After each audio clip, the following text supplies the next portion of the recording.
आरशी के घर अनिरुद्ध का पहुंचना सिर्फ एक औपचारिक मुलाकात नहीं बल्कि कहानी का सबसे बड़ा धमाका साबित होने वाला है। जिस घर में इस वक्त झक पर चोरी का इल्जाम लगाकर उसे अपमानित किया जा रहा है, उसी घर की दहलीज पर अनिरुद्ध का कदम रखना सब कुछ बदल देने वाला है। काकाजी झक को सबके सामने कटघरे में खड़ा कर देते हैं। वह कहते हैं कि घर से गायब हुए पैसे उसी ने चुराए हैं। नीलू ताने मारती है, ऋषि की माँ आग में घी डालती हैं और माहौल ऐसा बना दिया जाता है मानो झक ने बहुत बड़ा गुनाह कर दिया हो। झक बार बार खुद को बेगुनाह साबित करने की कोशिश करती है। उसकी आंखों में आंसू हैं, लेकिन आवाज में सच्चाई है। वह कहती है कि उसने किसी के पैसे नहीं चुराए, उसे पैसों की जरूरत होती तो वह मांग लेती। तभी आरशी आगे बढ़कर उसका साथ देता है। वह साफ कहता है कि झक ऐसा कभी नहीं कर सकती। अगर उसे जरूरत होती तो वह उससे कहती। राशि का यह साथ घरवालों को और चुभ जाता है। इसी बीच दरवाज़ा खुलता है और अनिरुद्ध अंदर आते हैं। उनकी एंट्री ही सबको खामोश कर देती है। माहौल की गंभीरता देखकर उन्हें समझते देर नहीं लगती कि कुछ बहुत गलत हो रहा है। जब उन्हें पता चलता है कि झक पर चोरी का आरोप लगाया गया है तो उनका गुस्सा 7वें आसमान पर पहुंच जाता है।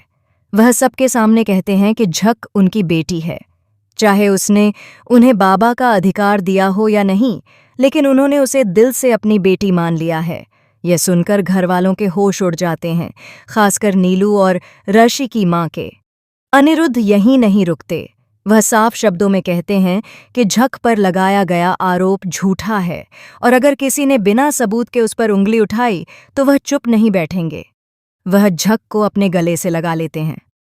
यह पल झक के लिए बेहद भावुक होता है, क्योंकि पहली बार उसे पिता का खुला समर्थन मिलता है। लेकिन कहानी यहीं खत्म नहीं होती। अचानक अनिरुद्ध एक और बड़ा ऐलान करते हैं।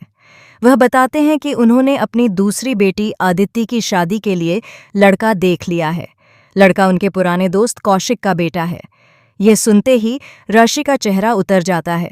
उसे एहसास होता है कि आदिति की शादी का फैसला इतनी जल्दी कैसे हो गया। क्या आदिति ने खुद यह फैसला लिया है या उसके पीछे कोई और सच्चाई छिपी है? ऋषि की मां को यह खबर झटका देती है। वह समझ जाती हैं कि अगर आदिति की शादी कहीं और तय हो गई तो ऋषि का सपना टूट जाएगा। उनका गुस्सा अब सीधे झक पर निकलता है। उन्हें लगता है कि झक के आने के बाद ही घर में अशांति बढ़ी है, लेकिन उन्हें यह नहीं पता कि असली तूफान अब भी बाकी है। आने वाले एपिसोड में सबसे बड़ा ट्विस्ट तब आएगा जब सच सामने आएगा कि जिन पैसों की चोरी का इल्जाम झक पर लगाया गया था वह दरअसल घर के ही किसी सदस्य की साजिश थी। शक की सुई नीलू की तरफ घूमेगी, क्योंकि वही सबसे ज्यादा झक को बदनाम करने की कोशिश कर रही थी। अगर ये सच सामने आ गया तो घर में रिश्तों की नींव हिल जाएगी। वहीं दूसरी तरफ आदिति की शादी की खबर भी एक बड़ा रहस्य छिपाए हुए है। बताया जा रहा है कि आदिति खुद इस रिश्ते से खुश नहीं है।